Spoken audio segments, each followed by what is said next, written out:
നമ്മളെ സംസ്കാരം, സനാതന സംസ്കാരം ആരംഭിച്ചിട്ടുമില്ല, അവസാനിക്കുന്നുമില്ല. ഇതിനൊരു പ്രാരംഭകനെ കാണാൻ പറ്റില്ല അല്ലേ? വേറെ എല്ലാ മതങ്ങൾക്കും ഇന്നാൾക്ക് ശേഷം എന്ന് പറയാൻ പറ്റും. ബുദ്ധമതം ബുദ്ധന് ശേഷം, ക്രിസ്തുമതം ക്രിസ്തുവിന് ശേഷം, ഇസ്ലാം മുഹമ്മദിന് ശേഷം എന്നിങ്ങനെ പറയാൻ പറ്റും. പക്ഷേ ഹിന്ദു ധർമ്മത്തിന് ഇന്നാൾക്ക് ശേഷം എന്ന് പറയാൻ പറ്റില്ല. എന്ന് വെച്ചാൽ ആരും അത് തുടങ്ങിയിട്ടില്ല. അപ്പോൾ ഇതിനൊരു തുടക്കം ഉണ്ടോ എന്നുള്ള അന്വേഷണം വാസ്തവത്തിൽ വ്യർത്ഥമാണ്. അങ്ങനെ തുടക്കമില്ല. ഒരു സർക്കിൾ വരച്ചിട്ട് അതിൻ്റെ തുടക്കം എവിടെയാ എന്ന് ചോദിക്കുന്ന പോലെയാണ്. വൃത്തത്തിന് തുടക്കവും അവസാനവും ഇല്ല. അതൊരു നൈരന്തര്യമാണ്. നമ്മുടെ യുഗകൽപ്പന പോലും അങ്ങനെയാണ്. കലി കഴിഞ്ഞാൽ വീണ്ടും സത്യയുഗം തുടങ്ങും. കലി കഴിഞ്ഞാൽ ഇത് ലീനിയർ ആയിട്ടല്ല പോകുന്നത്, സത്യയുഗത്തിലേക്ക് വരും. പക്ഷേ നമ്മുടെ സംസ്കൃതി എവിടെയെങ്കിലും ആരംഭിച്ചിട്ടുണ്ടോ എന്നുള്ള അന്വേഷണം വിദേശികളാണ് ആദ്യം നടത്തിയത്. അവരങ്ങനെ ഇതിൻ്റെ തുടക്കം നോക്കി പോയതല്ല, ആകസ്മികമായി സംഭവിച്ചു പോയതാണ്. ആകസ്മികമായി സംഭവിച്ചു പോയതെന്ന് വെച്ചാൽ ഇവർ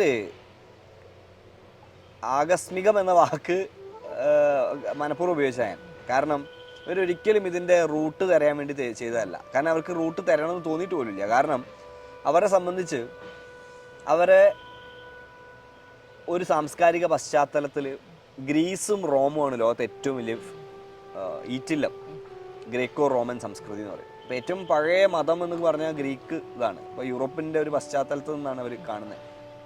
യൂറോ സെൻട്രിക് വേൾഡ് വ്യൂ എന്ന് പറയും അതിനെ, യൂറോപ്പ് കേന്ദ്രീകൃതമായൊരു വേൾഡ് വ്യൂ. പക്ഷെ വളരെ ആകസ്മികമായിട്ട് റെയിൽ പണി ഇന്ത്യയിൽ തുടങ്ങി. ആ സമയത്ത് കുഴിച്ച സമയത്ത് കട്ടകൾ കിട്ടാൻ തുടങ്ങി, നല്ല ചുടുകട്ടകൾ. വീണ്ടും വീണ്ടും കുഴിച്ചപ്പോൾ വീണ്ടും വീണ്ടും നല്ല നല്ല ചുടുകട്ടകൾ കിട്ടാൻ തുടങ്ങി ഗംഗാ സമതലങ്ങളിൽ നിന്ന്. അപ്പോൾ ഇവർ വിചാരിച്ചു ചുടുകട്ട ഉണ്ടാക്കുന്നതിന് എളുപ്പം പണ്ടാരെങ്കിലും താമസിച്ചൊക്കെ പോയതിൻ്റെ ചുടുകട്ട ബാക്കി നല്ലതുണ്ടെങ്കിൽ അത് ഉപയോഗിക്കുക റെയിലിന് എന്ന് വെച്ച് കുഴിച്ചു തുടങ്ങിയതാണ്. കുഴിച്ചു തുടങ്ങിയപ്പോഴാണ് മൈനാകം കടലിൽ നിന്ന് ഉയരുന്നുവോ എന്ന് പറഞ്ഞ പോലെ ഇവരെ വിസ്മയിപ്പിച്ചുകൊണ്ട് ഒരു നാഗരികത ഉയർന്നു വന്നത്. ആ നാഗരികത അങ്ങ് നീണ്ടു പാകിസ്ഥാൻ വരെ. നമ്മൾ പറഞ്ഞ പാകിസ്ഥാൻ അവിടെയാണ് പ്രാരംഭം എന്ന് പറയാം. അപ്പോൾ സൈന്ധവ നാഗരികത അല്ലെങ്കിൽ ഇൻഡസ് വാലി സിവിലൈസേഷൻ. അവിടെ അവരത്ഭുതപ്പെട്ടത് ടൗൺ പ്ലാനിങ്ങിൻ്റെ, നഗരാസൂത്രണത്തിൻ്റെ ഒക്കെ മഹനീയമായ മാതൃകകൾ കാണാൻ പറ്റുന്ന ഒരു കാര്യം. യൂറോപ്പിലൊന്നും ഇല്ലാത്ത, അല്ലെങ്കിൽ ഈ കാലത്ത് പോലും ഇല്ലാത്ത, എന്ന് വെച്ചാൽ അക്കാലത്ത് വികസിതം എന്ന് അവർ വിചാരിക്കുന്ന കാലത്ത് പോലും ഇല്ലാത്ത അത്രയും നഗരാസൂത്രണം ഉണ്ടായിരുന്ന സ്ഥലങ്ങൾ ഈ ഭൂമിക്കടിയിലുണ്ട്. അവിടെ അവർ വിസ്മയിച്ചു പോയി. അപ്പോൾ അവർക്ക് ഒരു കാര്യത്തിൽ ഉറപ്പുണ്ടായിരുന്നു, ശരിയാണ് അത്തരം കാര്യങ്ങളിൽ ഡെവലപ്മെൻറ്റ് ഉണ്ടായിട്ടുണ്ടാവാം, പക്ഷേ പഴയ സംസ്കാരം എന്തായാലും ഗ്രീക്ക് തന്നെയാണ്. അവിടെയാണ് അവരെ ഞെട്ടിച്ചുകൊണ്ട് ആദ്യമായിട്ട് ഹാക്കർ എന്ന് പറയുന്ന ഒരാൾ പശുപതി ശിവന്റെ രൂപത്തെ എക്സ്കവേറ്റ് ചെയ്തെടുക്കുന്നു. എക്സ്ഹ്യൂംഡ് ഫ്രം ദ, എന്താ പറയുക, ഈ ഭൂമിയിൽ നിന്ന് ആ പൊടി മാറ്റി അത് അനാവൃതമാകുന്നു. ആ പശുപതി ശിവൻ ഒരു അത്ഭുതകരമായ ഒരു സീലായിരുന്നു, ഇൻഡസ് വാലി സിയറ്റൈറ്റ് സീൽ എന്ന് പറയുന്നത്.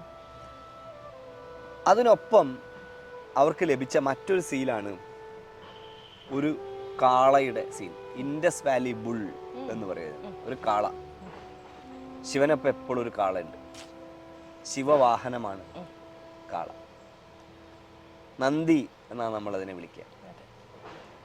ശിവം ഒരു അമൂർത്തമായ ആശയമാണെങ്കിൽ, ചൈതന്യത്തിൻ്റെ അമൂർത്തമായ ആശയമാണെങ്കിൽ, ഏതൊരു വ്യക്തി അതിലേക്ക് എത്തിച്ചേരണമെന്ന് ആഗ്രഹിക്കുന്നുണ്ടെങ്കിൽ അത് ഏതിലൂടെ എത്തിച്ചേരണം എന്നതിന് ശൈവം പറയുന്ന ഉത്തരം നന്ദിയിലൂടെയാണ്. അപ്പം ശിവനെ വഹിക്കുന്നത് എന്ത്? അതാണ് നന്ദി. ശിവവാഹനം നന്ദി. നമ്മൾ പക്ഷേ ചിത്രങ്ങളൊക്കെ ആക്കി ഡെപ്പിക്റ്റ് ചെയ്യുമ്പോൾ കാളപ്പുറത്തിരിക്കുന്ന ശിവനെ കാണിക്കും. പക്ഷെ തത്വചിന്താപരമായി ശിവജ്ഞാന പൊരുൾ ഒരാളിലേക്ക് എത്തിച്ചു കൊടുക്കുന്ന വാഹനം നന്ദീശ്വരനാണ്. അത് ഉർവര സംസ്കാരത്തിൽ കാള വഹിച്ച പങ്ക്, മണ്ണിൽ ഉർവരത ഉണ്ടാക്കാൻ വേണ്ടി കാളയെ കൊണ്ട് കലപ്പ ഒന്നിച്ച് ഉർവരത ഉണ്ടാക്കാൻ വേണ്ടി ആ ഉർവരത ചൈതന്യാണ് എന്ന് കണക്കാക്കി ആ ശിവത്തെ വഹിക്കുന്ന കാള എന്ന അർത്ഥത്തിൽ എടുത്താലും, ഉദാത്തമായ അർത്ഥത്തിൽ ശിവം എന്ന അർത്ഥത്തിൽ എടുത്താലും അത് നന്ദി തന്നെയാണ്. സിദ്ധർ പാരമ്പര്യത്തിൽ ആദ്യം പ്രസ്താവിക്കേണ്ട പേര് നന്ദിയുടെയാണ് വാസ്തവത്തിൽ. കാര്യം നന്ദിയിൽ നിന്ന് തുടങ്ങി. നന്ദി, അഗസ്ത്യർ, അതാണ് അതിൻ്റെ ഒരു പാരമ്പര്യത്തിൻ്റെ ഒരു ലീനിയേജിൻ്റെ ഒരു തുടർച്ച. അങ്ങനെയാണ്. അങ്ങനെ നോക്കുമ്പം നന്ദീശ്വരൻ ആരാണ് എന്ന ചോദ്യത്തിന് അഗസ്ത്യർ പറയുന്ന ചില കാര്യങ്ങൾ. അഗസ്ത്യർ പറയുന്ന അദ്ദേഹം ഒരു പോട്ടർ കമ്മ്യൂണിറ്റിയിൽ ഒരു കുശവ കുലത്തിൽ ജനിച്ച ആളാണ്. നമ്മൾ സംസാരിച്ചു. കുശവ കുലത്തിൽ ജനിച്ച ആളാണ്. കാരണം ലോ ബർത്താണ്, ശിവനുമായിട്ട് ചേർന്ന്. പക്ഷെ നന്ദി ആരാണെന്ന് അന്വേഷിക്കുന്ന സമയത്ത് ശിലാദൻ എന്ന ഒരു മഹർഷിയുടെ മകനായിട്ടാണ് നന്ദിയെക്കുറിച്ച് പറയുക. ശിലാദൻ അദ്ദേഹത്തിനൊരു മകൻ ഉണ്ടാവാൻ വേണ്ടി പ്രാർത്ഥിച്ചു. ശിവൻ അദ്ദേഹത്തിൽ കനിഞ്ഞു, ഒരു മകനുണ്ടായി. ആ മകൻ പെട്ടെന്ന് മരിച്ചു പോന്നു. മിത്രാവരുണന്മാർ അഗസ്ത്യൻ്റെ അച്ഛന്മാരാണ്. അതിന് അഗസ്ത്യന് മൈത്രാവരുണൻ എന്ന് പറയും. അവർ പറഞ്ഞു ഇത് പെട്ടെന്ന് മരിച്ചു പോകുന്നു. പക്ഷെ ശിവൻ ആ കുഞ്ഞിനെ മാലയിട്ട് ശിവവാർഷതനാക്കി ചിരഞ്ജീവിയാക്കി എന്ന് പറയാം. അപ്പോൾ നന്ദീശ്വരൻ സിദ്ധർ പാരമ്പര്യത്തിൽ ഏറ്റവും പ്രധാനമായി കണക്കാക്കപ്പെടുന്ന ഒരു സിദ്ധനാണ്. അദ്ദേഹത്തിൻ്റെ സമാധി സ്ഥാനമാണ് കാശി. അപ്പോൾ നന്ദീശ്വരൻ്റെ ഒരു കൃതി നമുക്ക് കേൾക്കാം. നന്ദീശ്വരൻ്റെ എന്ന് പറയപ്പെടുന്ന ഒരു കൃതി.